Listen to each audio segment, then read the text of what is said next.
Okay, thank you. Carry on, Kevin. Okay, we're recording now. okay. First, we have Rich Brady, who is from Matrix. He's the facilitator that will be doing the recording and the documenting. So he's here. We have Mayor Rika Levin, and we have Trustee Omar Lopez here. And I'd like for everyone to go around the room and introduce yourselves briefly before we get into some dialogue, so everybody can kind of know who you are. So let's start with Weldon. Okay, my name is Weldon Henson. I'm a longtime resident, ex-resident of Ossining, now a current resident of Ossining. I left and then I came back. My father was a lifetime police officer in Ossining, and also I'm a victim of police brutality in Ossining, and that's a symbol that I carry for the rest of my life. Okay. Okay, Jermaine. Jermaine Smith, longtime resident of Ossining since I was probably a week old. I was born in North Carolina, moved here. My family moved here when I was a week old. So longtime resident of Ossining, and now a community member who has a lot of initiatives in Ossining, and just trying to help add to this conversation and push the conversation forward. Rich Davis. I'm sorry. Hey, We have two Riches. Rich Davis. I've been living in Ossining now for about 25 years. I've raised my family here. My kids have grown up here in Ossining. We're very tied to Westchester community, to the Westchester community. I'm a PACE grad. I'm a lawyer and graduate of PACE Law School, as well as a veteran. Very, very much interested in these types of forums and anything that can help, create that bridge between policing and the community. Today, I run a global operation at Merck, which is a pharmaceutical company. I run global cyber operations for Merck, and hopefully I can contribute to this forum in a way that provides value. Thank you, Rich. Prize? You're muted, I think. You have mute. Hello, everyone. So again, I appreciate the opportunity to be a part of the forum. Excuse me again, I am working right now. I'm on a construction site, so please excuse me for the times that I have to be off video, but I will be listening attentively as we move forward.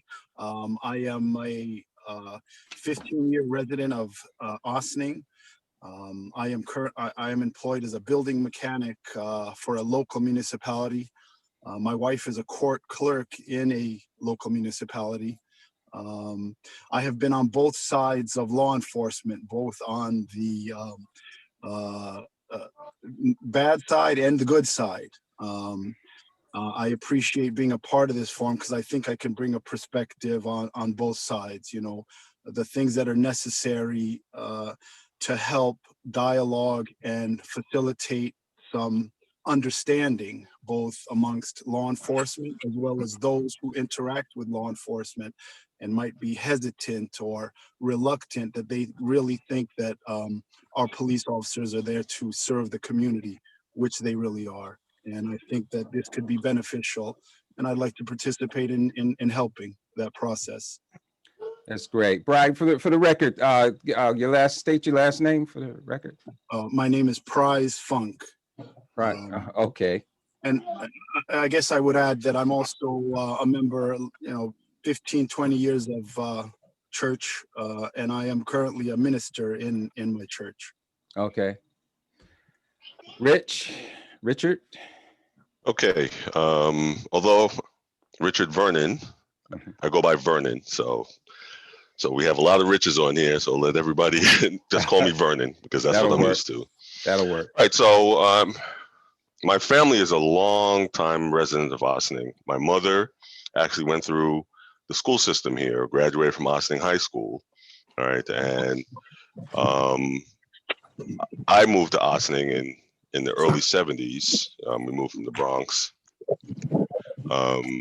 And I have kids that have gone through the school system. So my oldest daughter is 33, and she graduated from Ossining High School. And my youngest son, he is 6, and he's still in the school system. All right, so I'm well invested in Ossining. I've been here many years, and I've had various experiences, and I hope to bring a lot to the table. And I have a corporate background. My background is really IT, and IT security is my specialty. So that's who I am. Okay, thank you, Rich. Vernon. Kareem. Kareem Holbrook, a long-time resident of Ossining. My family has a history in Ossining. My mother, she moved from Greenberg and moved to Ossining, attended Ossining High School, and had us. We all attended Ossining High School. Like Jermaine, since I came out the womb. I worked for Ossining for the Highway Department a while ago, and I currently work at Yorktown Highway Department. But I'm real interested in. I have kids there that live in Ossining, and I'm just interested in the community and how the police are policing our communities because of our children and because of our youth. So that's what I bring to this meeting. Thank you, Kareem. Now that everybody's been introduced, I just want to give a brief overview of what we do before we really get into dialogue. Give you a couple of things. This is a community engagement meeting.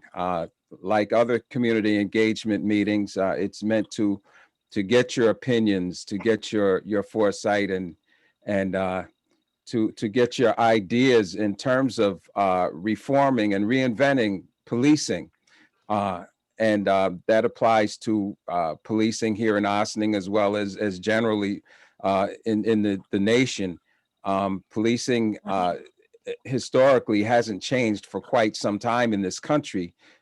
Traditionally, there are a lot of things that really need to be looked at in terms of reforming the way we police in this country, and giving some creative reinvention perspective on how how we see things differently, or that can be differently in policing. We have gone through a process now with this with the committee that we're on, the Reform and Reinvention Collaborative Committee here in Ossining. We've gone through several phases. We're at the phase now where we have introduced our first draft to the village board, for the village board to look at and review. We did that Wednesday night. We had a very productive presentation, and a lot of those ideas went in. I feel, and a lot of us feel that we have a lot to say and we have a lot to contribute. So I want you to realize that although this went in on the Wednesday, that doesn't mean your input is for naught. We are listening very carefully and documenting very carefully what you say, what your ideas are, because we want to include you in this process as we included anyone else. So why are we here as Black men? There's a number of reasons. I called this meeting basically because I felt that we could get a better perspective and more of a perspective from a group of Black men that had seen and experienced policing in Ossining. Also looking at the executive order, and I'm going to read some of it. I'm not going to go through this whole thing, but just some of the area, the first part of it anyway, so that some of you that might or might not have read it will understand the order in which was charged to us, and basically the reason that we're here. So I'm going to give that to you real quickly. And this is the Executive Order 203 from Governor Cuomo. Whereas the Constitution of the State of New York obligates the governor to take care that the laws of New York are faithfully executed, and whereas I solemnly swear pursuant to Article 13, Section 1 of the Constitution, to support the Constitution and faithfully discharge the duties of the office of the governor. And whereas beginning on May 25th, 2020, following police involvement, death of George Floyd in Minnesota, protests have taken place. Let me start that again. Beginning on May 25th, 2020, following police-involved death of George Floyd in Minnesota, protests have taken place daily throughout the nation and the communities around New York State in response to police-involved deaths and racially biased law enforcement to demand change, action, and accountability. And whereas there is a long and painful history in New York State of discrimination and mistreatment of Black and African-American citizens dating back to the arrival of the first enslaved Africans in America. And whereas this recent history includes a number of incidents involving the police that have resulted in deaths of unarmed civilians, predominantly Black and African-American men, that have undermined the public's confidence and trust in our system of law enforcement and criminal justice. And such condition is ongoing and urgently needs to be rectified. And whereas the deaths of New York State include those of Anthony Bias, Amadou Diallo, Osman Zango, Sean Bell, Ramarley Graham, Patrick Dorsman, Akai Growley, and Eric Gardner, amongst others, and in other states, including Oscar Grant, Trayvon Martin, Michael Brown, Tamir Rice, Laquan McDonald, Walter Scott, Freddie Gray, Filippo Castile, Antoine Rose Jr., Ahmaud Arbery, Breonna Taylor, and George Floyd, amongst others. Whereas these needless deaths have led me to sign into law the Say Their Names agenda, which reform aspects of policing in New York State. And whereas government has a responsibility to ensure that all of its citizens are treated equally, fairly, and justly before the law. And whereas a recent outpouring of protests, demonstrations, which have been manifested in every area of the state, have illustrated the depth and breadth of the concern. And whereas Black Lives Matter, okay, the last one. Whereas the foregoing compels me to conclude that urgent and immediate action is needed to eliminate racial inequities in policing, to modify and modernize policing strategies, policing procedures and practices, and to develop practices to better address the particular needs of communities of color, to promote public safety, improve community engagement, and foster trust. So that's the first part of the executive order. I wanted to read that to you so that you would understand basically what the order said. It goes on to stipulate some of the ways in which we apply this order. But understanding basically what it's about, I think, is important. What I want to do now is go around the room, and I want you to give us, if you can, your ideas, your concerns, your experiences with the Ossining Police Department. We can start in the same order that we were before. So I think, Weldon, if you want to start. My experience with the Ossining Police Department. I was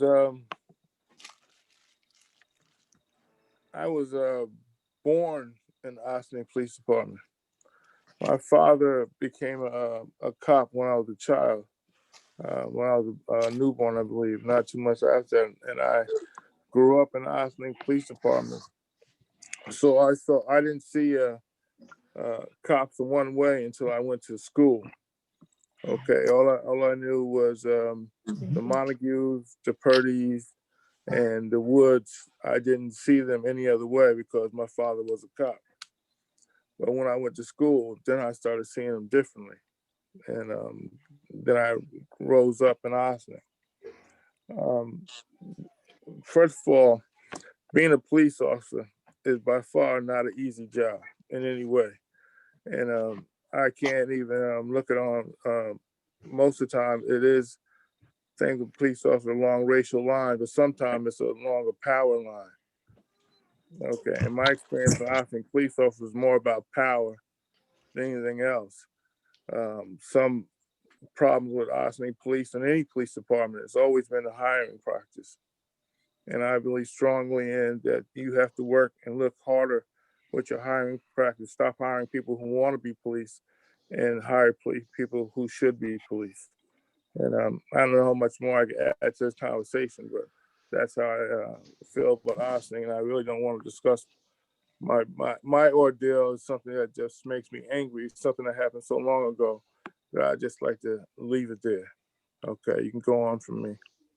Okay, you'll have a chance to do more dialogue later, if you want to open up. Jermaine?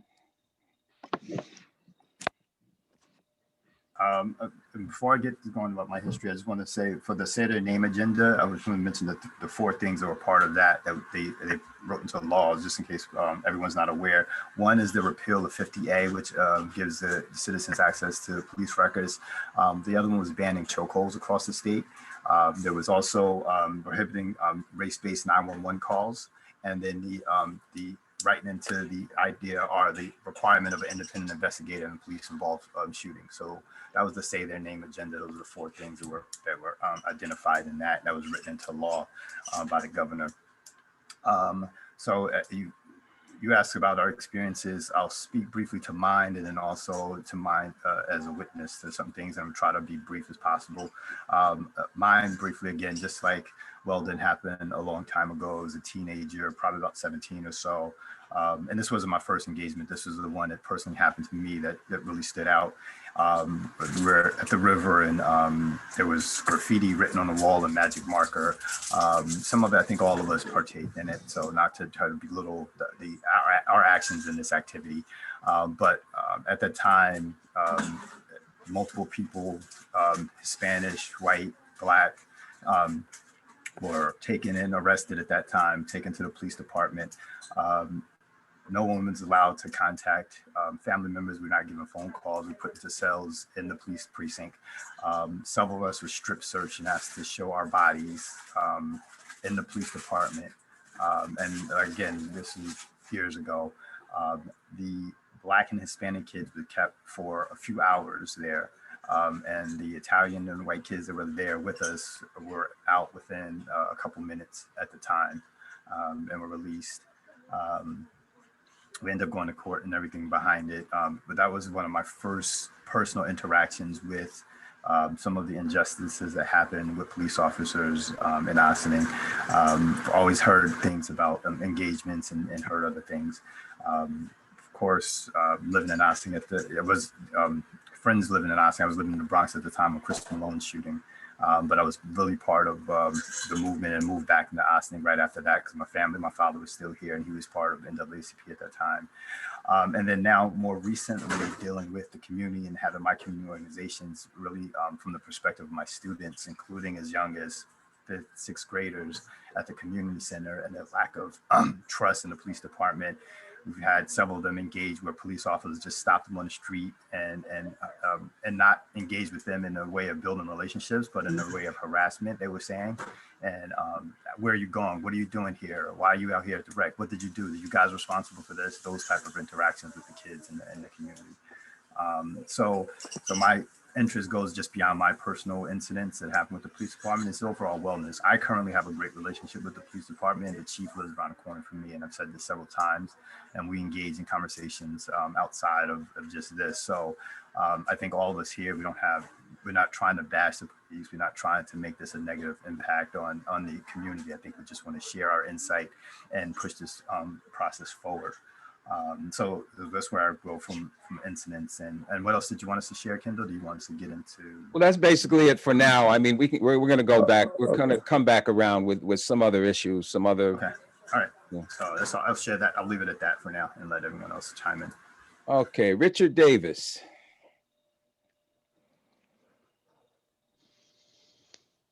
Take myself off mute. You know, it's really interesting as a younger person. Many years ago, you know, I always seemed to have this belief that, you know, justice was blind, and that changed for me significantly as I was a teenager. I haven't always lived in Ossining. I grew up in the Bronx. My dad was a scientist at Albert Einstein Medical College, and I grew up in the Bronx, you know, middle class upbringing, etc. But you know, I quickly got to see how there was this disparity of the nature of the interaction between the police and certain members of the community. For me, I've had, you know, mostly positive experiences, but I have had a couple of negative ones. And the bottom line is it's supposed to be mostly positive, right? It's not a question of, you know, anybody doing good work and then getting a medal. You're supposed to be good at what you do. You're supposed to be competent. You're supposed to have integrity, and you're supposed to be accountable for the things that you do. My personal experience, or at least I have a couple of them, right? You know, but for me, by far and away, the most, I would say, life-altering one was when I was about 17 years old. I was still in high school, and I remember I was with a friend of mine. I was in Woodlands High School in Greenburgh. Actually, it's in Hartsdale, not too far from Ossining. And I remember we were driving somewhere around Yonkers, my friend and I, and we got pulled over. And it was just kind of odd because we hadn't done anything. You know, we're two young guys, and you know, one of us borrowed our dad's car. And I remember as we got pulled over, you know, the cop immediately started using, you know, curse words, you know, get the F out of the car, removed his nightstick, essentially said that if you don't put your effing hands on the car, you know, I'm going to crease you, meaning take the nightstick and hit us with it. So, you know, here we are, young Black kids, right? You know, growing up in a middle class world of Westchester County, thinking that, you know, what did we do to deserve this, and what misstep could we engage in that would result in hospitalization? You know, and I think it was such a degrading experience to be subjected to putting my hands on a car and being prodded with a nightstick, and you know, asking me what's in my pocket. I had nothing in my pocket that was untoward. We were doing anything nefarious, and I think some of that experience in particular wanted me to have a better understanding of my rights. And at that moment in time, I decided I was going to go to law school. I didn't go to law school for many years later, but I wanted to be a lawyer. My younger brother, he was a former assistant district attorney, and he would come back with stories of how people were arrested, you know, unjustly and things of that nature. And he could obviously talk to me about it, but it wasn't the kind of thing that a prosecutor could necessarily say to a lot of other folks. But there have been other experiences. Don't want to get, you know, consume too much time, but that was a seminal experience in my life where it literally caused me to put myself in a position where you cannot mess with me. Okay. If you pull me over, if you want to have a conversation about something, if you're a police officer that doesn't have either the competence, the integrity, or you're not accountable, you may win in the near term, but you're not going to win in the long term, because I know my rights and I know the rights of others. So my experiences have driven me in a number of ways, and I just wanted to share that. Thank you, Rich. Prize, you there?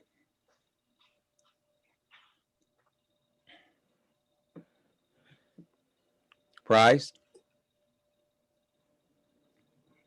Okay, I guess we can come back to prize. Vernon? Okay, I think I'm going to share a couple of experiences.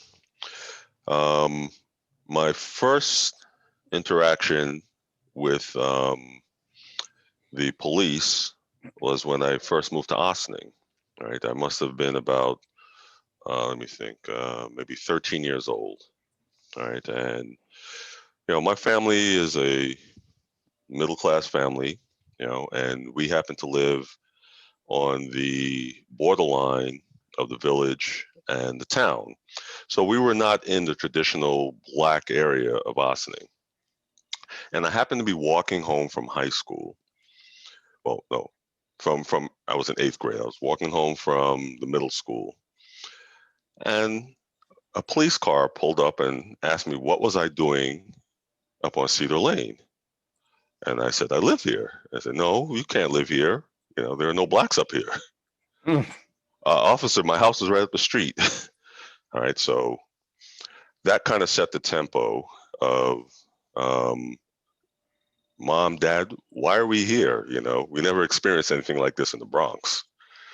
All right, but I will say that moving beyond that, I never really had any major experiences with the police department in Ossining, and I will probably attribute that to maybe name recognition.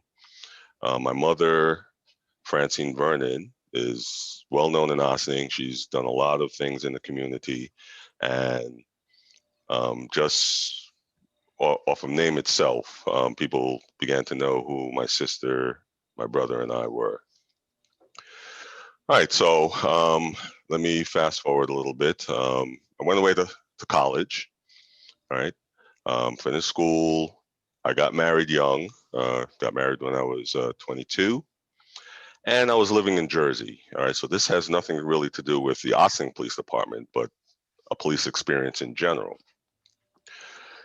Here I was working in corporate America. I was doing fairly well. 22 years old. I bought a sports car, and I got pulled over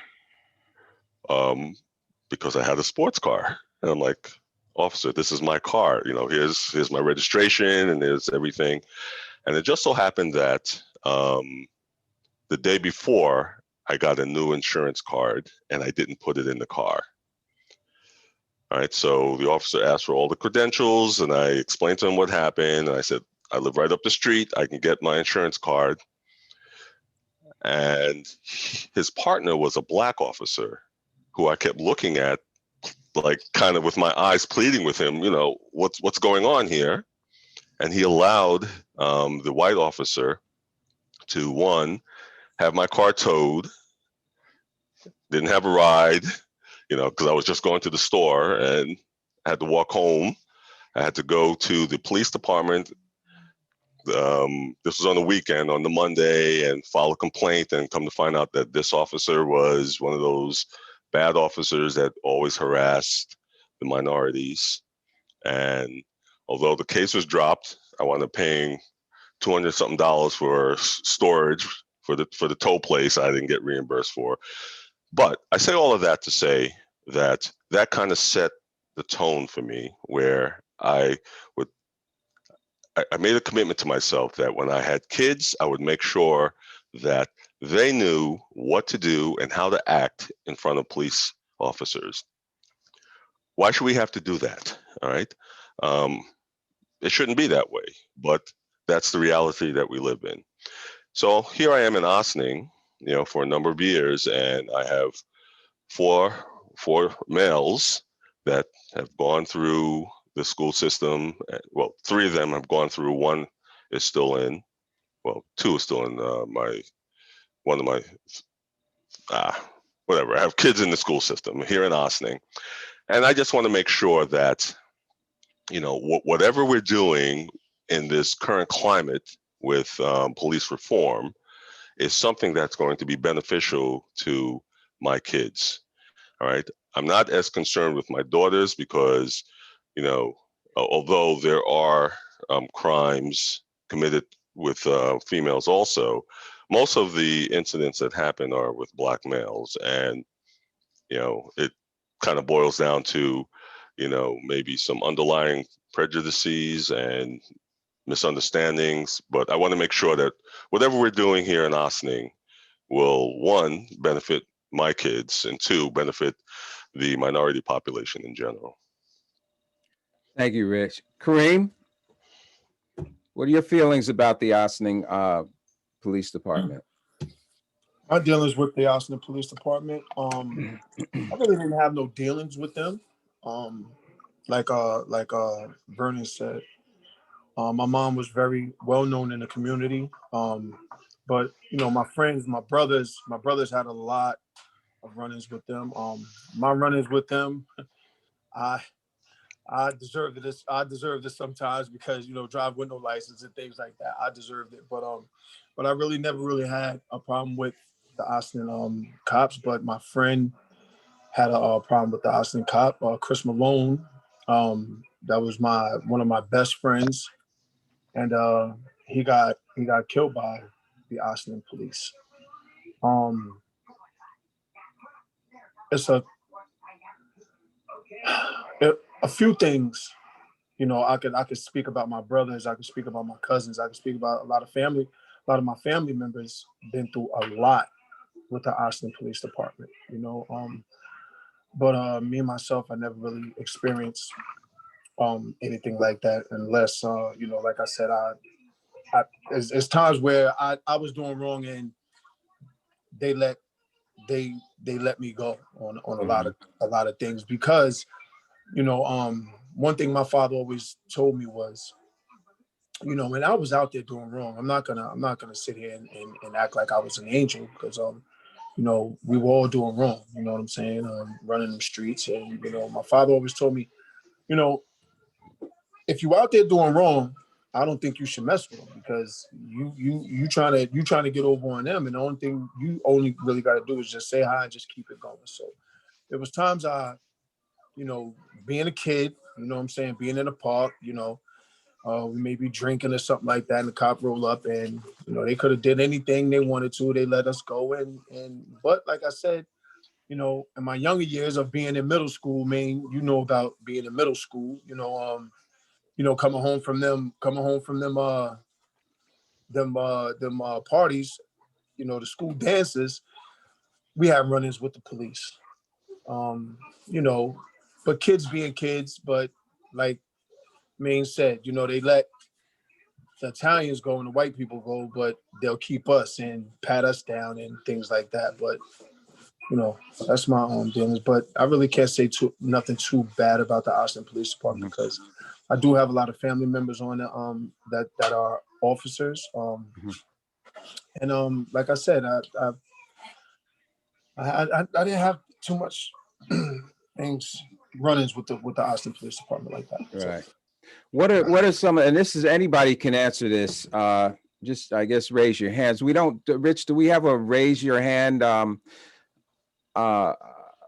prompt in this? I don't see it. We do. Okay. There's also a chat room. Yeah. Right. You get to it through reactions, which, depending on where you've got the prompts, they're on the bottom of my screen. On the right, it says reactions. You can. Okay. Yeah. So if you press reactions at the bottom of your screen, you'll see a raise hand, and that way, if we open it up to open the forum, I can recognize your hand being raised. I see Rich has his hand raised. Rich. You can't just say Rich. Okay, I have to unmute him. I see that. You can call me Rich D. I just raised my hand to test the feature. Okay, all right. Because I was going to put another question out there for everybody, and that is basically, what you've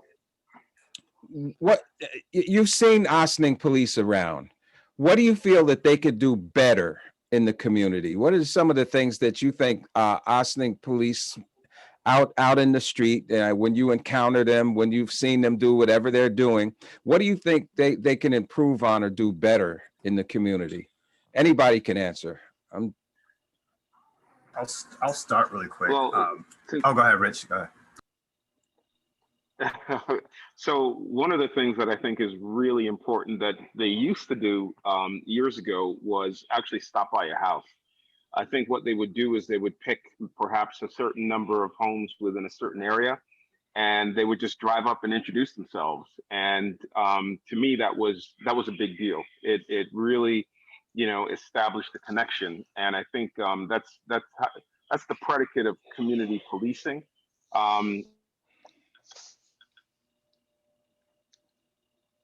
term with the people that are out there serving. And so I think that definitely is one of the things that I thought was really good. I remember Diego, don't even know his last name, but he was such a great cop. He would come by the house, and the kids from the neighborhood would come up to my house, right, on Mancuso Drive.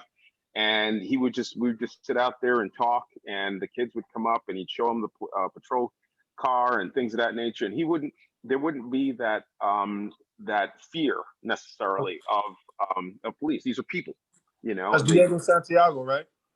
Yeah. He was, a lot of us know Diego. Guy.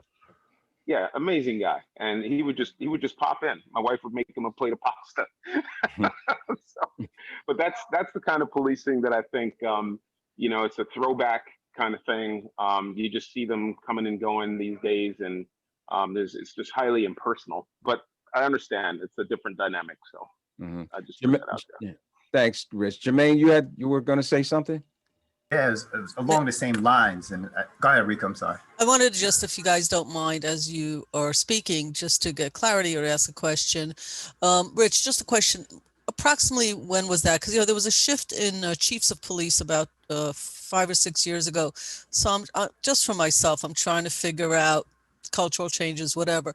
So how long ago was that? I call that community policing, and it's actually in the plan. It's raised as one of the pieces. In fact, I think Kendall raises a community outreach as a recommendation. How long ago would you say that sort of community policing? Would you say that went on? This was prior to the current chief. I think the current chief, based on things that I'm seeing, is doing a great job. But I didn't see much follow up with that kind of activity. It just seemed like it was a blip a couple years ago, and then it never, it didn't happen again. But okay. I felt it was good. Somebody came by, gave a card, and statistically, I think it's select a couple of homes. You can't go to every home. We know that. Select a couple of places. Statistical sample, and go out there and meet and greet. But that was, I think, prior to the current chief. Yep. Great. Thank you so much for that clarification. You're welcome. I think, Jermaine, you were on when I chimed in. Yeah. I think that's a great recommendation. And one of the things I was going to say is around the same thing, but I was going to say the visits to community centers are, instead of having a school resource officer stationed at the school, have them pop in and visit a class or visit a gym class and engage with the kids in a different manner. It seems like some of our school resource officers are kind of like stationed in a wait and see or reactionary tone, where they're just sitting and wait for engagement, waiting for something to happen, and then they engage with the kids. I think if we, similar to what Richard Davis is saying about having these random stops where you're just visiting and engaging and introducing yourself. I've worked, my organization's done things at the community center for years, and never once has a police officer came in and said hello to kids outside of being called for an incident. And I think those levels of engagement and introduction to the kids, that ease that relationship, and it takes away some of that strain. And as evidence and the reports, and I started reading through the draft report, you see the disparity in the communities and the Black community, that distrust is there. And that a little gesture as just introducing yourself outside of being called for an incident, it will go a long way. So I think that community peace and police, if you stop by the community center, stop by the schools and just engage in uniform and say, hey, how you guys doing? And that at first is going to be this tension. They're going to be, why are you here? We didn't do anything. But then as this start happening over time, it builds those relationships. And I think it'll really help. So I think that'll be a good piece. Nice. Anybody else? In terms of I kind of wanted to piggyback on what Jermaine was talking about. One of the things that I remember growing up, and I know it happened in a lot of different communities, The police department used to participate in sporting events, right? My family is a big sporting family. I have kids that have been successful in various sports and have gotten scholarships in sports. But in coaching my kids and raising my kids, I've not seen outside of police there to patrol. I've not seen any programs where the police are involved or running the programs or doing things. And there are a lot of minorities that participate in sports, right? And I think that that's a good venue, not to say that sports is the end all and be all for minorities, but you know, we're already there, right? So that's kind of a good venue to have some interaction with, you know, with the youth and building some trust. You know, I know when I was a kid, they had like the PAL and some other organizations, but things like that help to build a certain level of respect amongst the police department and the youth and the minorities. And it helps the police department also to get to know the kids in the community, right? Because those kids are the ones that they may be looking to target and arrest one day. But if they know them and if they know more about their background and if the youth know the police, you know, maybe it'll clear up some tensions and it'll, you know, divert any bad interactions that could possibly happen in the future. Well, Jermaine, I'm sorry. Go ahead. Kareem, were you going to say something? I can say this. When I was with Vernon, I was with your mom and learning this fun and things like that. And I'm sitting here thinking, like, with that camp, we never had any policemen come by there, you know, and speak to the kids. I don't know if they. I can't really think that far back, but I never really witnessed that when I was in camp with Mrs. Vernon. But I can really say, like, when I was on Spring Street, when I was living on Spring Street and William Street at the time, I was on William Street and I moved to Spring Street when I was 13. And when I moved to Spring Street, that's when I think that's when it really opened up for me, because William Street is like down and like by the alleyway and things like that. So I never really could come up that way towards Spring Street like that. But as I got older, I moved up to Spring Street, and the police only policed our community like that, only sat on our corners like that, only just watched us when nothing was going on, told us to move when we was just hanging out talking. You know what I'm saying? But at times they'll sit down and talk with my brother. They'll sit down and talk with us, and we just got cool with some of the cops out there. You know what I'm saying? So but I also witnessed cops just harassing other people. You know what I'm saying? Just by sitting in front of their house, and then they get into an argument with somebody and say, "Well, you can't be here.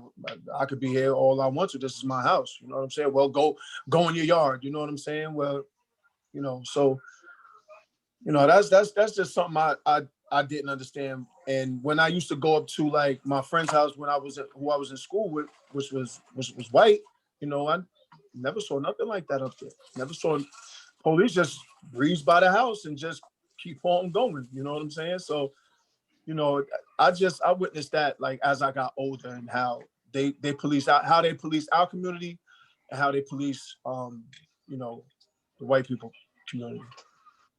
Jermaine, did you want to say something? I see. Yeah, I just wanted to also, I know that on the draft report, and I don't know if this is part of the police interviews, it said the police officers currently do check-ins.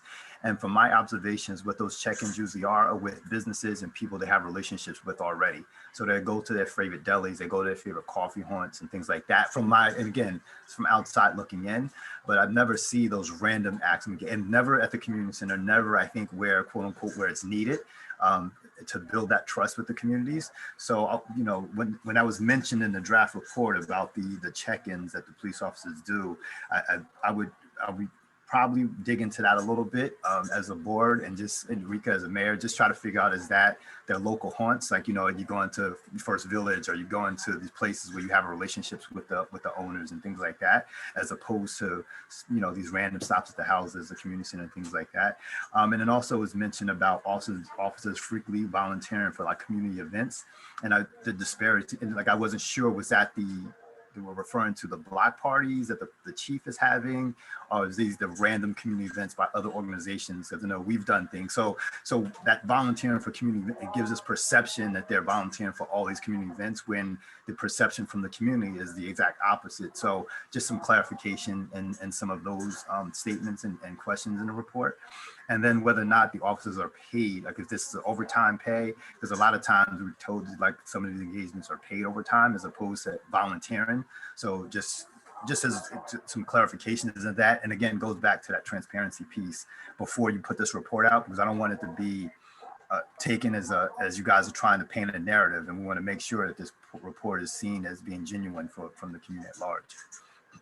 Yeah, I have a quick observation, right? So my sense thus far, having looked at the documents and listening to the conversations, is that we're dealing about the symptoms of something that is a little bit more, what I would say, insidious. And what do I mean by that? Well, policing today is in large part a function of what is taught at the academies. I think that nothing is going to change fundamentally. There won't be sustainable change until such time as there is a better understanding of what they're doing at the academy level to train these officers. And I mentioned competence, integrity, and accountability, CIA. I think that the selection process, and I'm going further back than perhaps this conversation is intended to go. I'm going to the point of not only the selection but the training process. Does anybody on this call today have a sense of the curriculum, right? The academy curriculum. Is that changing in concert with some of the things that we're discussing that perhaps could or should occur? Does anyone on this call have any sense of, is the change, is the evolution, what we're trying to accomplish here, is that being pushed all the way to the academy level? If I can interject here, this is Rich Brady from Matrix Consulting Group. So that was part of our effort to understanding policing in Austining, but also since we work with police departments all over the country, I can answer in that context as well. And the simple answer is that it's not changing fast enough. So we are seeing some attention to things like use of force policies and how that's trained, but not on things like procedural justice, racial equity issues, and things like that. Even community policing is usually a very small segment of that. And I guess I would go further. It's not just the academy where change isn't happening fast enough as who are recruiting to be a police officer. Precisely. Competence and integrity. Those are two key attributes. And all too often we have individuals who were high school bullies, who are, cops on the street. I've seen it. and it's frankly not acceptable to have people with certain temperament, on the street with a badge and a gun when you know what kind of background this individuals have and how they've interacted prior to them becoming a police officer. What, a badge and a gun is going to suddenly, obviate all of those negative characteristics that they walk around with? No, it's just going to empower them because they have cover at this point in time. So I'm really interested to see what's going to happen at the academy level. I'm sorry, go ahead, Rika. No, so I was on mute, sorry. So Jermaine, the draft is a set of recommendations. So part of looking at those recommendations for the Board of Trustees is also to put things in context. So to your question about, the overtime versus the volunteer, they absolutely, many of the police officers in Austining do volunteer, and when asked to do it as part of their job, July 4th, a baseball game between whatever and whatever where they're asked to do it, then they get paid because it's actually they're being asked as police officers.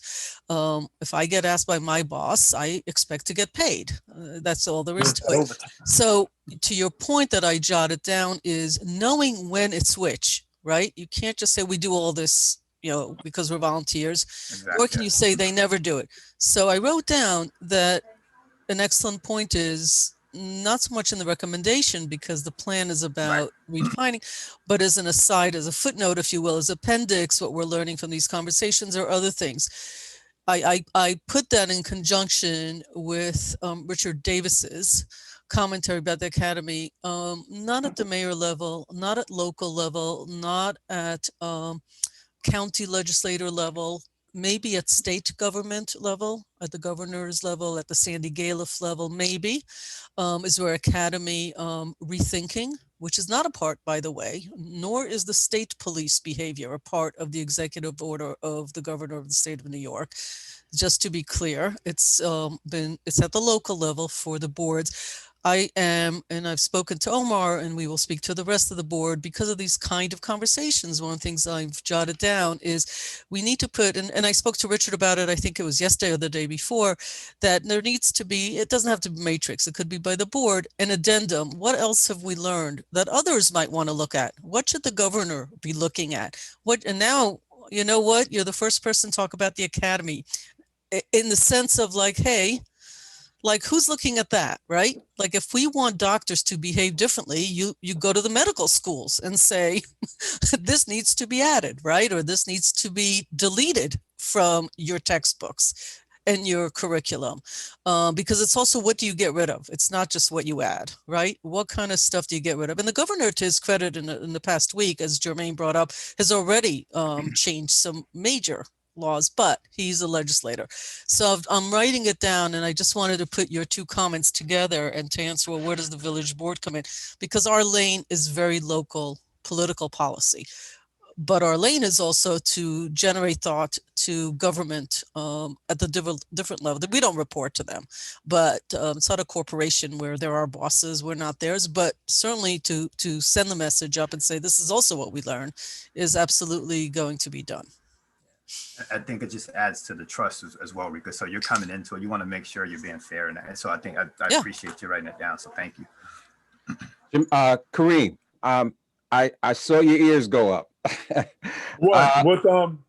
Well, when Rich commented on the school bully that's now the policeman, and I know that without being as specific as we can be, I know you have some ideas and some concerns about those things, because I think you had stated before that you've seen them. Maybe can you elaborate a little bit on your feelings? Man.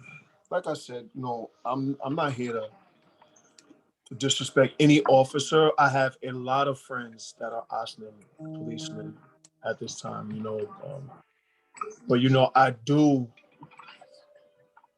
do have to talk to some people. Like this is when I used to be out.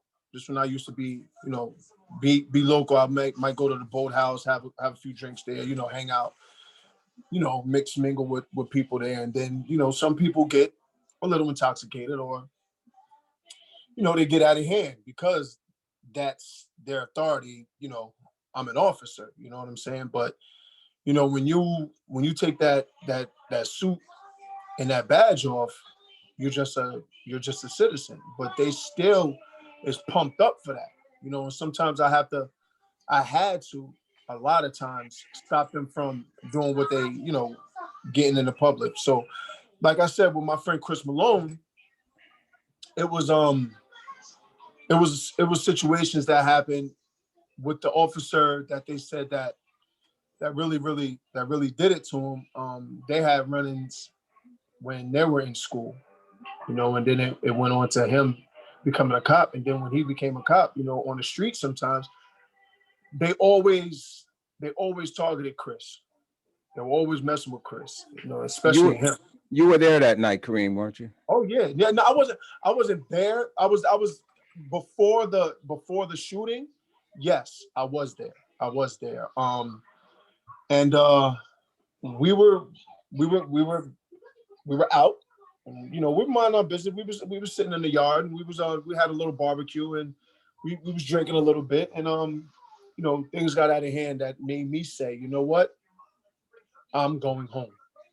You know what I'm saying? So I said, I don't want to be around this. I'm going home. You know what I'm saying? So, you know, that night I did receive a phone call early in the morning saying, you know, stating that Chris got killed. And when I heard the officer that was involved, I was like, wow. And then when I heard what he did, I was like, double, triple, quadruple, whatever. Wow. You know what I'm saying? And you know, I know him. You know, we went to school. We all went to school together. He's a little bit younger than us, but we were, you know, he was a grade or two. He was like a grade under us. But I was like, wow. Interesting. I want to ask a question, a general question. Kendall, can I chime in with? Sure. A little awkward, Kareem, because I could see by just looking at you how painful this is for you. I have a question that I don't know how many groups I could actually ask, but this seems to me the best group that I've come across, and I've spoken to individually in groups.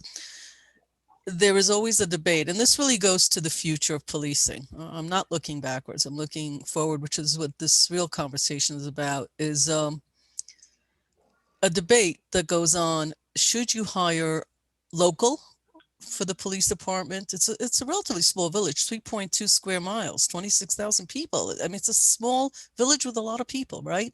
Yeah. And it has been for a while. It's not just the last 15 years when the population. You're taking the words right out of my mouth. So, go ahead. Well, you know what I'm going to say. You know, we try very hard to hire locals so that the police know people, right? Yes. So exactly. I know your mom also, Vernon. I've met with her about the youth bureau, and I wasn't born here, but I've gotten to know her because people know her. She's a, you know, and a lot of you have it. Should we be continuing to hire local police because it carries baggage, good and bad, right? Good and bad, I'm hearing. Right. Or should we, because that is a policy, right? Those are policies that are a community policy. Or should we be looking to say maybe a small percentage local or maybe no percentage local? I'm listening to all of you folks, and I'm just wondering, like, what better group than the one we have right now in front of us to ask that question? So if you guys might have an answer to that, because you know there's a pros and cons here. Prize, we're going to get to you in a minute. I would say, yes,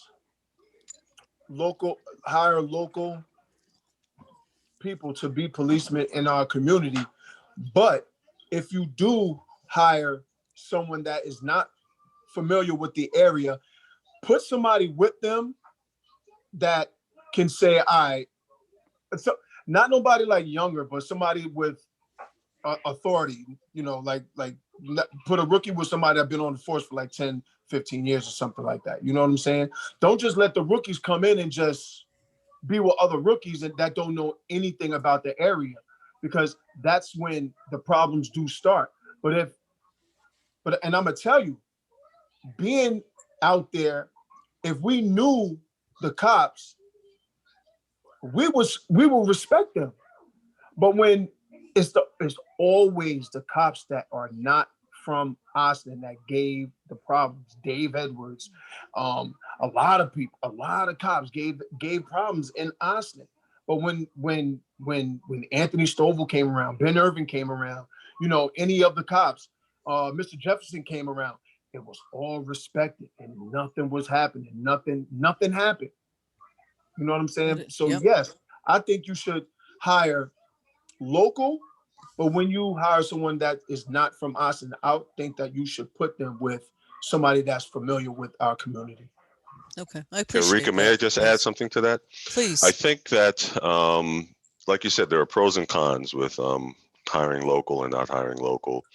But I agree that there should be a local hiring, and I agree with Kareem about, you know, teaming up with local people that if you're hiring from outside of the community, but you need to have something that is the buffer for all of that, because even if you hire local, you can get some bad apples local. You have to have the right policies in place to make sure that your police department, all of the officers are adhering to the correct policies, and that you're going through whatever the exercises is, whatever the exercises are to, weed out whatever bad apples come about. And, it's kind of, some of the things that I wanted to talk about are, training. What type of training are you going to do for, the police officers? I think there definitely needs to be things in there like sensitivity training. And that's even for locals, because, just because you're local, that doesn't mean that you're going to be doing all the right things, right? You could know some of these people and carry some grudges. All right. So that doesn't make you a good cop just because you're local. So, we have to have, the right type of training in place to make sure that whoever is policing Ossining is policing based on, what is in the best interest for the community and not in their best interest. I want to get Prize in here because he's had his hand raised for a while. Prize, are you there? Prize? Hello, can you hear me? Yeah, we have you. Yeah, very good. The good news is my hand wasn't physically raised. I was able to do it on the phone, so it's all good. Okay. Yeah, so I've been absent. I mean, I have not said much but I have been listening, that I can tell you. And I just thought it was an opportunity. I have a minute now that I could actually get on camera and speak, so I wanted to do that. I've been hearing what everybody said, very good stuff, no question. My mind in reference to what I could contribute, I think very local. So to my understanding, this is a local forum and we have the ability to impact locally. So our police department is pretty small. Our community is pretty small. The footprint of the town of Ossining is reasonably small that, we maybe be able to make a difference in something like this. So that being said, I would say that really the problem is with all law enforcement and the community is really misunderstanding and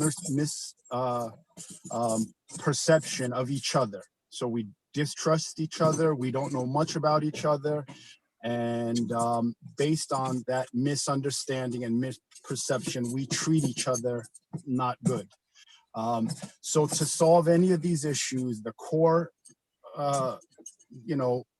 thing should be, what do we do to achieve some understanding for each other?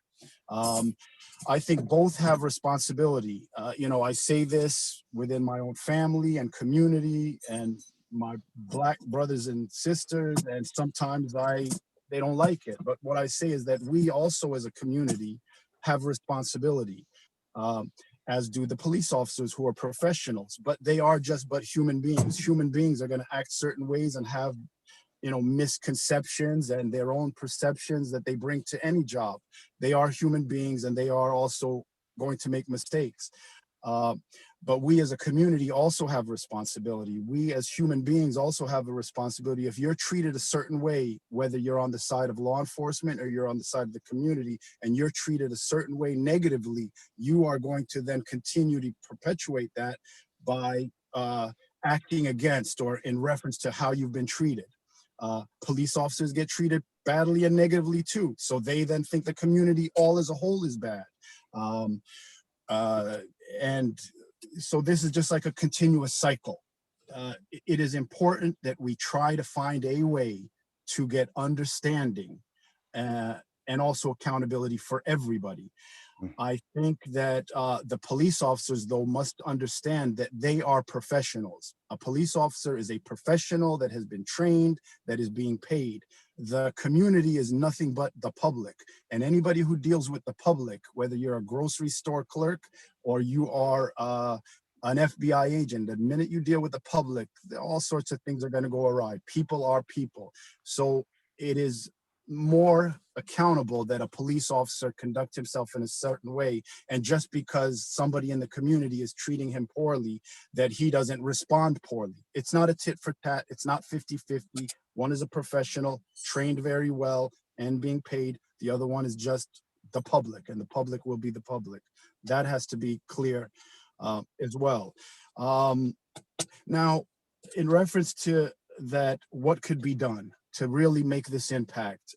I think that this forum is one of those perfect examples that a forum like this, not only do we dialogue amongst ourselves and with the local politicians, which is great, but we should also dialogue with police officers. But there needs to be, human nature is that if you are not held accountable for your actions, you will continually to perpetuate those actions. Accountability is what keeps people kind of doing the right thing. If you don't hold people accountable, then we live in, the wild, wild west. And that goes both for the public, and it also goes for professionals, police officers.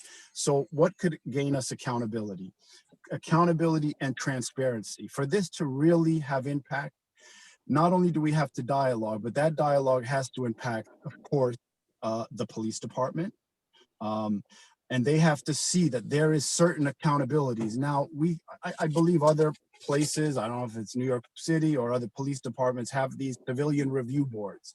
Now, whether that works or not, I'm not sure. But I think there's a big pushback from law enforcement to have a civilian review board that has the ability to levy consequences to officers.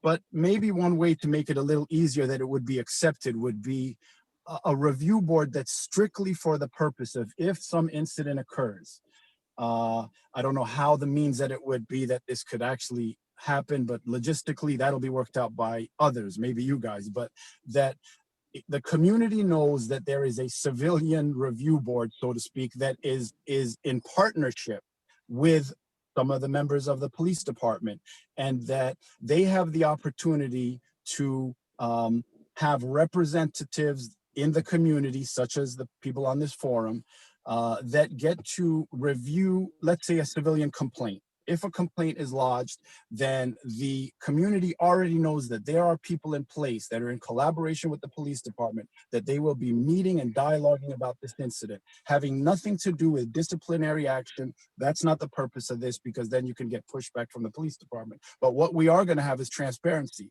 What we are is, if there was a gentleman that was given a ticket for littering and he ends up in the police station locked up over a 3-day weekend, that's an issue. But at least that if there is an incident that occurs, there is an actual dialogue that takes place with members of the community that have already been appointed, so to speak, that the people in the community know them, trust them, and there are also members of the police department that are willing to take place in this dialogue. That I think that would go a long way in both the accountability factor, that police officers know that they just cannot do any old thing. So if there is somebody in the community that feels that they were pulled over unjustly and they were just treated verbally harshly and then just let go without a warning, but they felt that that officer acted unprofessionally or what have you, they have a mechanism that really allows their voice to be heard. And when somebody feels like their voice is heard, it goes a long way in them not having resentments. So that is something I think this board could do. Bryce, can I just, I know you have a list, but if I may. Go ahead. So we actually have a civilian police review board and have had for a number of years. And I don't know if you know that or not. Much of the I'm sorry? No, I do not. Yeah, we've had. In fact, we're one of the few in Westchester. And now we're being copied around Westchester. Even before the executive order, we've had one for a number of years. And it's actually, I wouldn't say word for word what you said, but pretty much if you look on the website, what you said, where it diverges, which I found really interesting in your recommendation, it does eventually entail disciplinary action. In other words, you could do it anonymously, everything you described. Where you added to that I wrote down, and when I say write down, I'm not being I'm writing it down for a purpose. Like I'm taking this with me and doing something with it. I'm trying to get the key points from the conversation where it diverged, because I was about to go, but we have that, but where it diverged, which I'm finding really interesting. And they are civilians and they're appointed by the board of trustees, and they go through classes so they understand about policing. Otherwise, the police don't want to be in front of them because they also have to understand some of the rules in place and all that. Where I'm writing down what you said with an exclamation point, if you will, is you're also suggesting either that group, could be another group, but something where it's really a dialogue, not about discipline. It's not that because I complain, you will get punished, but also about just things that happen. There has to be a bucket they go into and a bucket of people that can address it and say, look, this is an issue that keeps coming up. And we need to have a place that's not just about disciplining and firing someone or suspending them, because who wants to just have those conversations? But doesn't seem to be a place for dialogue, is what you're bringing up. And it could be this group. And in fact, from a local policy point, we could expand the role, and we've done this with other appointed groups. So I just wanted to say thank you for that. But also to let you know that there is such a group, but I'm also adding this piece to it that I think is very powerful. Yeah, I think I just say one more thing and then I'll turn it over back to you guys. But that's that. Right. I appreciate can I say something? Yeah, go ahead. All right. So just in reference to, that's great that there is this civilian review board. I assume that that's pretty much a standard thing. But the thing is, apparently, I don't think that most of the community actually know this, right, or there is not an easy mechanism for them to actually feel comfortable in doing this. So I think it's really a win-win situation for the police department and the community that this information gets out to the public, that it's almost advertised and it's invited. Now, of course, you're going to get a whole bunch of crazy complaints that are probably not justified and what have you, but we'll have to sift through them. But in reference to, there's a civilian review board, but nobody ever knows about it. Nobody knows the mechanism.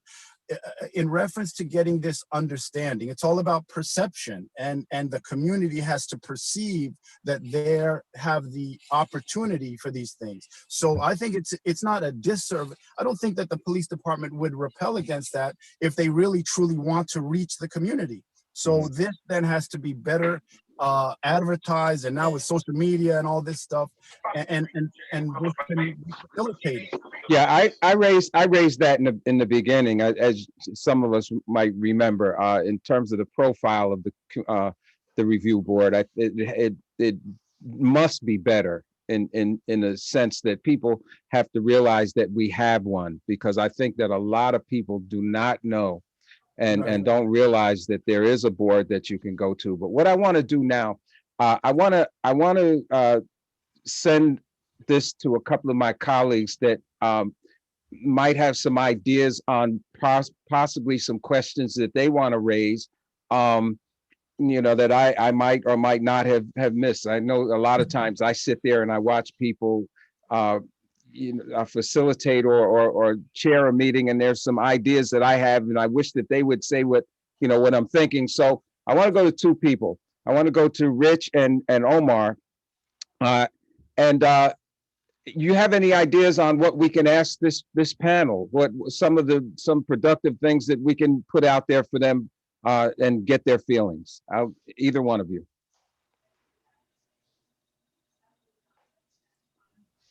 So Honeybun up there. Which Rich? I'm sorry, Richard Brady. I'm okay. I'll go first, Omar. I'll tell you one thing I'd like to hear. I'll call you up in a minute. Here's something I'd like to hear more about. I heard a lot about having the police department be more representative of the community by hiring locally. And local versus non-local is an important thing to consider. Although they don't have to have grown up there. Living there is really important, because I think what you're saying is having a stake in the community is important. But there's another distinction. And one of you, I think it was Vernon, brought this up, that what has come to be known as hiring guardians, people with a guardian mentality rather than a warrior mentality. And I've heard Ernie, come. I've heard that in several of the comments about hiring bullies and people with authoritarian attitudes and the like. And somebody said, I think it was Vernon said, that you can hire somebody who shouldn't be a police officer, but they grew up in Austining. So I'd like to hear more about what are some of the attributes that you'd like to see in a police officer so that you can hire better and not have to worry about training things that you might not be able to train out of people in academy and other forms of training. That's what I'd like to hear. Omar? Well, let's have them answer that, and then I'll ask my question. Okay. Yeah. All right. Pose that question again, Rich, so that they can. What attributes would you like to see in an ideal police officer? Anybody? Empathy. In a what age? Empathy. What are the attributes that we'd like to see in a police officer?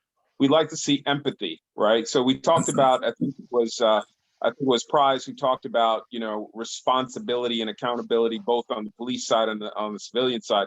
Unfortunately, we have a lot of folks that have mental illnesses, right?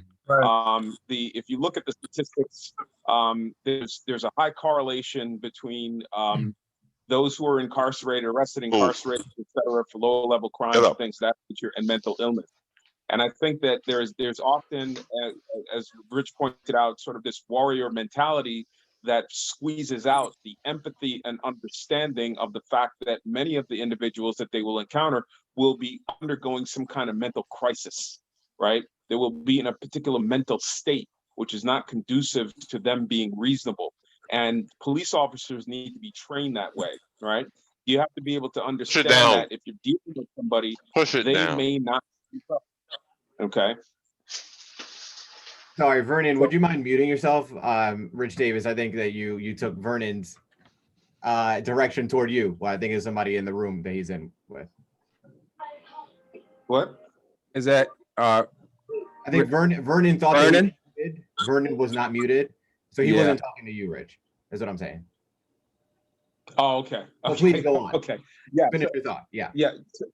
Yeah. So essentially, the key characteristic that I would think, or attribute, that a police officer needs to have is empathy.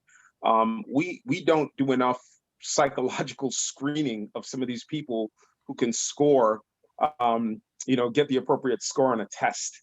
And I think that we need to look at the psychological backgrounds of the individuals. If we're hiring locally, there's nothing wrong with that. It shouldn't be they're not mutually exclusive. Hiring locally, hiring outside the community, it's really a function of the, in my estimate, of the psychological state or of the individual, right?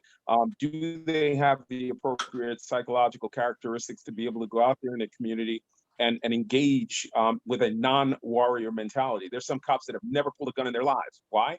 Because they know how to de-escalate. They know how to use the psychological tools that we all have in a way that reduces the likelihood for violence and creates an opportunity to connect and bond with people.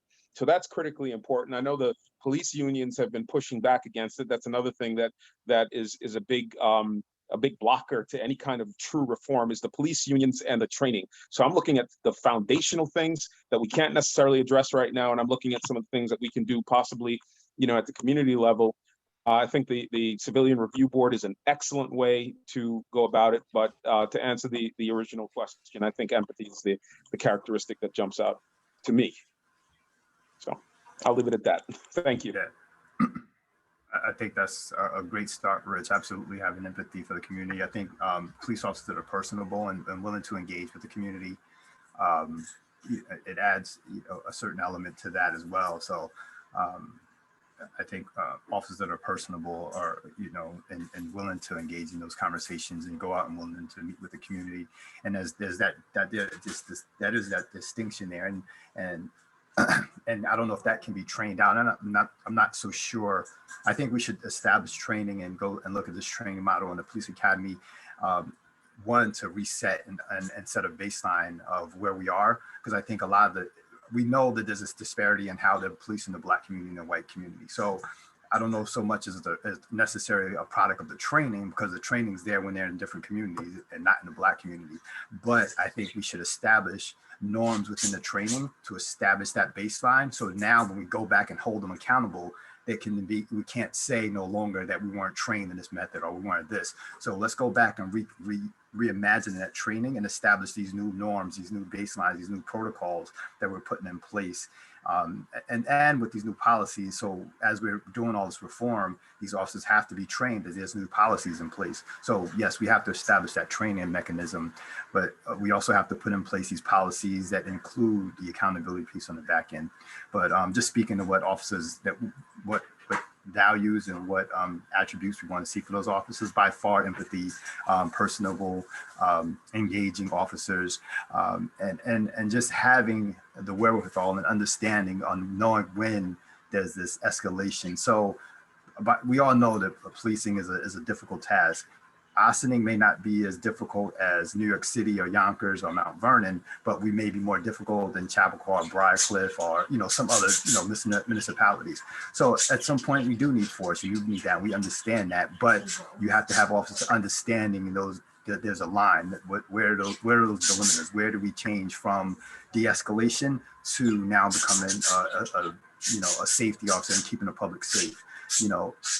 Far and few between do we need that latter. We need more of the former, and we need people to de-escalate.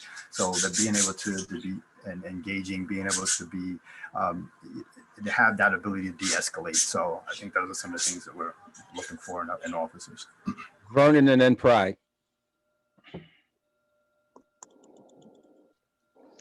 Yeah, I just wanted to add that, going back to something that Prize was talking about and that Rika was talking about, and I think would be beneficial. When you talked about the Civilian Review Board, right? I think it's important that we have in Ossining a policy of transparency, right? So that, when things happen, yes, the review board can review it, but the community is made aware of results, made aware of the things, of the findings, et cetera, et cetera. And I think that will also help weed out some of the bad actions by police officers if they know that there's going to be some accountability at the end of their actions. As a result of their actions, there'll be some accountability. So, transparency is one of the big things on my list. Mm-hmm. Thanks, Vernon. Pride?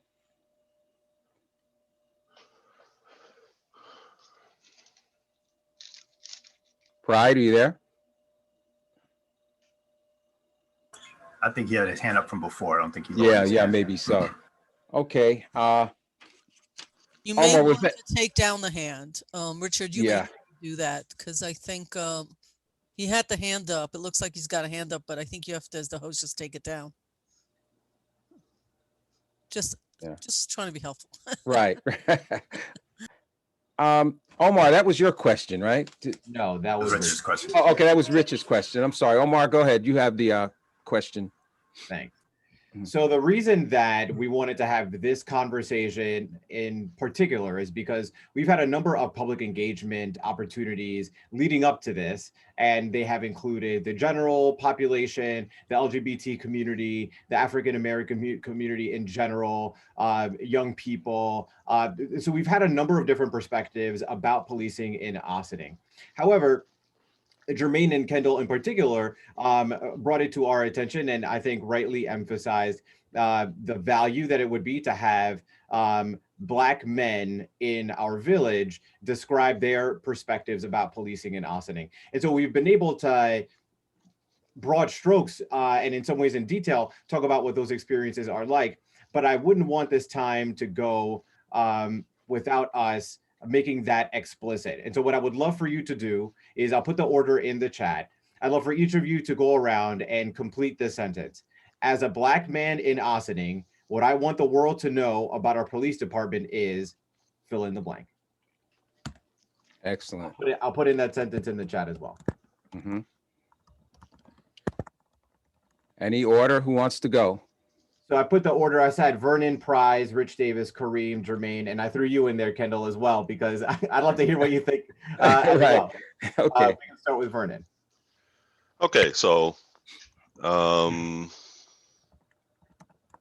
don't see the question, but all right. As a black man in Ossining, As a I would black like man in to. Ossining, what I want the world to know about our police department is, and then fill in the blank. Okay. What I would like to know, okay, as a black man in Ossining, what I would like the world to know about our police department is that they are community-based, community understanding, and have an appreciation for the trials and tribulations of the minority community within Ossining. Thank you. Prize?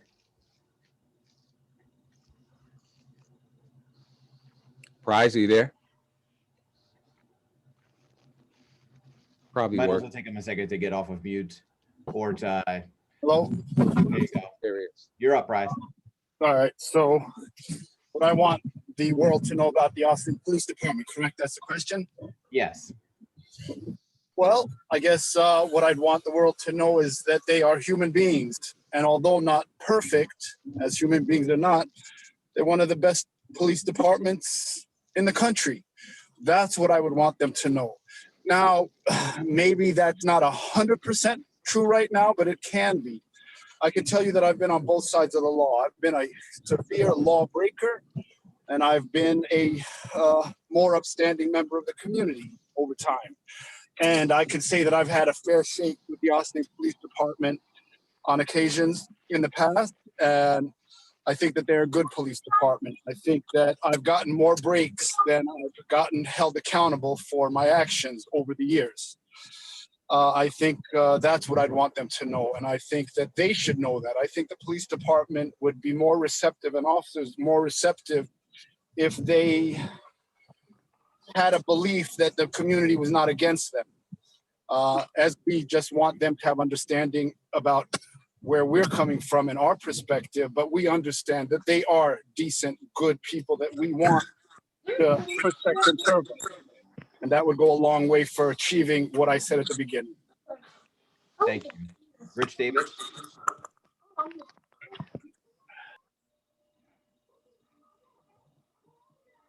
Oh, listening to the community and receptive to change. Thank you, Rich Davis. Kareem? Yeah.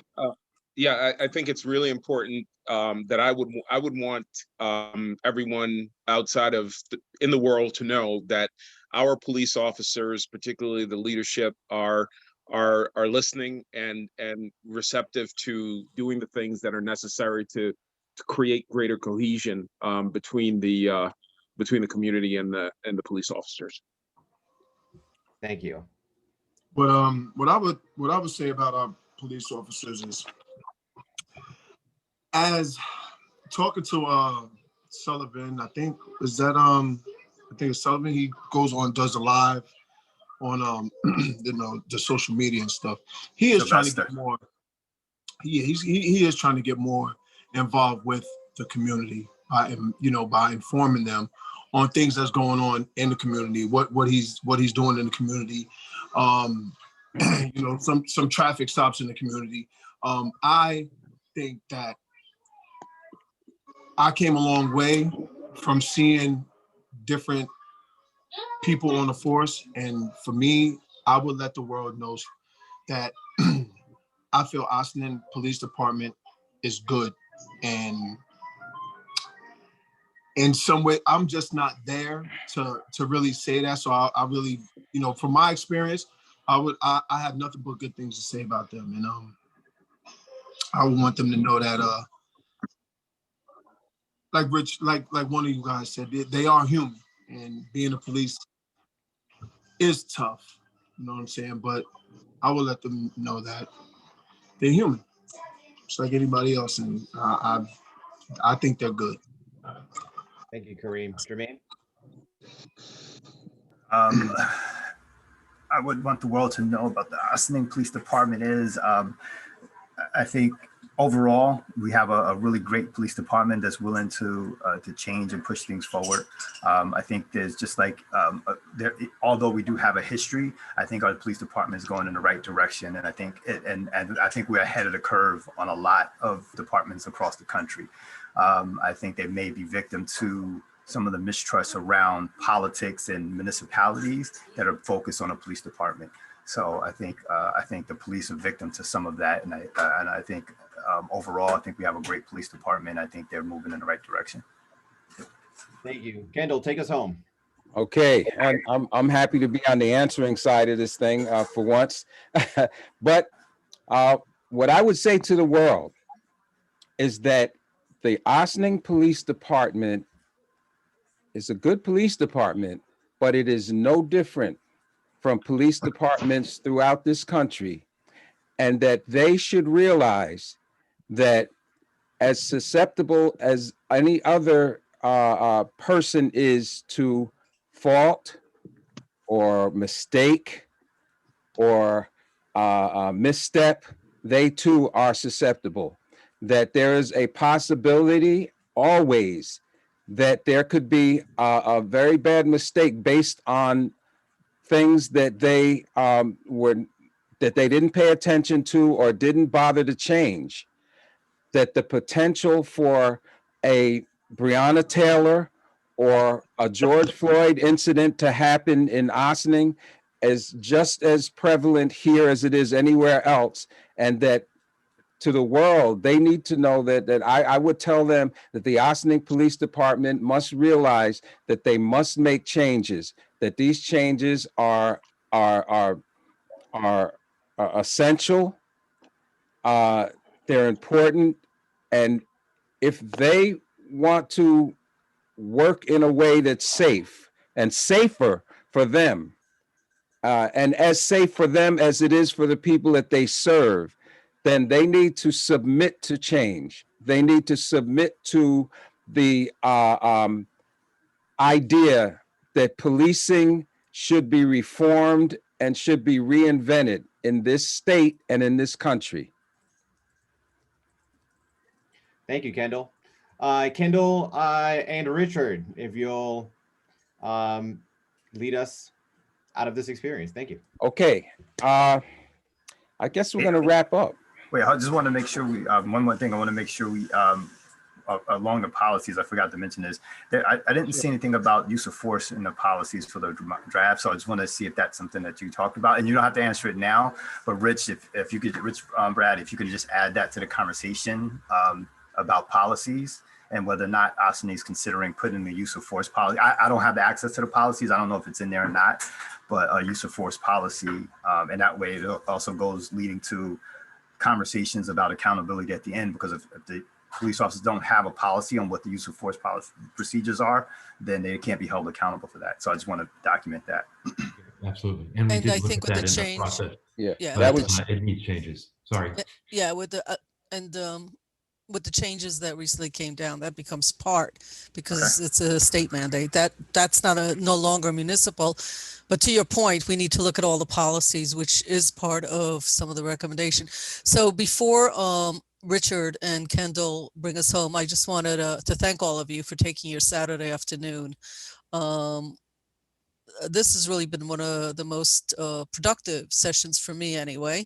And thank you, Jermaine and Kendall, for bringing this together. And Kendall and I have spoken a couple times this week to see what's the best use of everybody's time, because it's a Saturday afternoon. We've all got stuff going on, so I do appreciate it. I appreciate, this is my first month as a mayor in Ossining. I was a trustee before that, so it's especially fruitful for me because it's not the end of my term. It's I've got no excuse but to go up, to do more and do things better. So I appreciate it. Wrote everything down. Everything's recorded. So Kendall and Richard and Omar, thank you. Omar has been on with Kendall, but Omar has been involved with the working committee from day one, as was the previous mayor, and I took it over later. So I think it's a very active group, a lot going on, more public engagement going on. I wrote down the word communications about 5 different times in here, because a lot of you have lived here a long time. And if you don't know that we have some of the things that's been going on well before I became a trustee, I've lived here for 27 years. If you don't know that we have it, then who does know, right? I mean, like we gotta get that out. So, and that we don't have to wait for a plan. That could be tomorrow. So thank you. And Richard and Kendall, all yours. Mhm. And Okay. this is our meeting, so I'll go first if you don't mind. Okay, no, go ahead. So Go let you be the Okay. hitter here. All right. So I too appreciate being able to be part of this meeting here today. I've really learned a lot. I actually agree with the mayor that of all the meetings we've had, and we've had so many, I think this is right at the top of the quality and depth of the discussion that we've been able to have here. And as a result, because of where we are in this process, going from a draft report to something that's going to be complete in a submission by the board at the end of March, that this is a great transition to this phase of the process. So thank you very, very much. Thank you, Rich. Thank you, Rika. Thank you, Omar. Before we leave, I want to anyone that because I want to be a good host.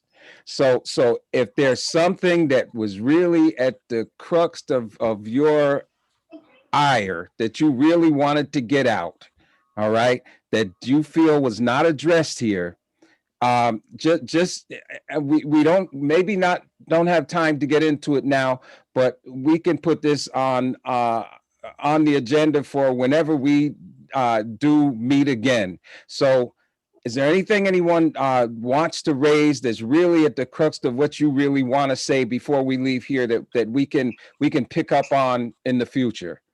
I'll open the floor. No.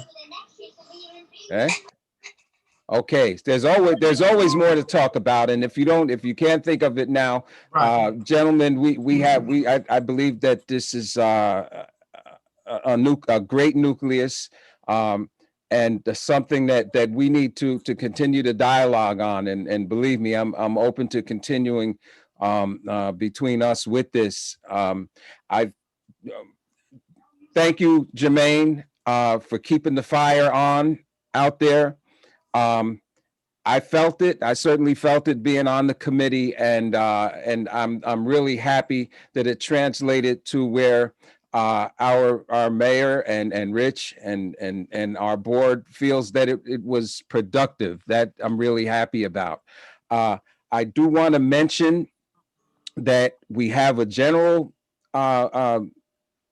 community engagement meeting coming up on is that the 13th now? There was one of them that was changed, right? The 20th. So there's a general meeting on the 6th, Saturday the 6th. Okay. There's another opportunity for African Americans to participate on the 20th, and there's one that's going to be in Spanish on the 27th. So okay. all of them are Saturday meetings. Okay, so you heard that. Again, I'll just reiterate the African American. It's going to be a Zoom meeting? Yeah, it's going to be a Zoom meeting. We'll get the link out. The African American meeting is on the 20th. We had one African American meeting, and the reason that I'm stressing the African American meeting is because when we had it before, I wasn't happy with the response from the community. I don't think that they spoke up enough for whatever reasons. So I want everyone to get that word out there because they need to hear us like they need to hear anybody else. And if we go on there and we're silent, they just assume that it's business as usual. All right. We have to let them know that we have concerns. All right. That's why we have these meetings. So in saying that, I think we can bid ourselves a good day. All right. And I will see everybody else. Take care. Take care. Thanks, everybody. Have a good weekend. Bye-bye. Have a good one. All Take right. it easy, guys. Thank you a lot. Bye-bye. Thank you. Take care.